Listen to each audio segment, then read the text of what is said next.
Là, je vais te raconter l'histoire d'un Coréen qui a réussi à faire douter toutes les stars du judo japonais, alors qu'il était encore inconnu avant le Grand Slam de Tokyo en décembre dernier. On commence par la vidéo que la plupart des fans de judo ont vue.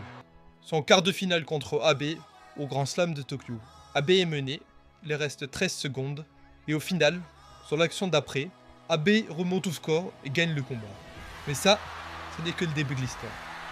En effet, le Coréen a réussi à marquer Wasari pour Abe Ifumi, le champion olympique. Il mène à 13 secondes de la fin, et là, il panique, il recule et finit par perdre le combat.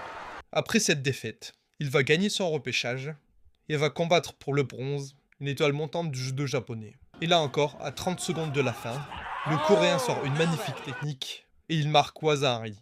À ce moment-là, on se dit, ok, il a perdu à 13 secondes contre la légende Abe, il a appris de ses erreurs. Mais non, il reste 24 secondes, Wasari se transforme en Yuko, le japonais fonce sur le Coréen, égalé dans la panique, puis finit par gagner le combat au Golden Score. L'histoire pourrait s'arrêter là. Sauf qu'au Grand Slam de Paris, ce même Coréen se retrouve en quart de finale contre un jeune japonais de Tenri, l'élève du grand Ono et de Maruyama. Et là encore, le Coréen trouve la solution.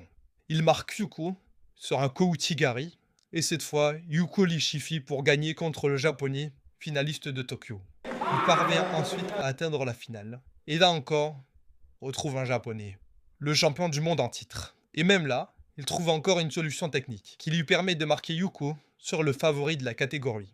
Donc, il mène pour une 4e fois un japonais, la nation qui domine cette catégorie de poids. Mais bon, pour commencer à le connaître, quelques séquences plus tard, il se fait dominer, il panique, se jette à genoux, et il finit par se faire avoir au sol. Mais il termine quand même avec une belle médaille d'argent au Grand Slam de Paris, sa première médaille en Grand Slam à 29 ans. Alors la question est simple.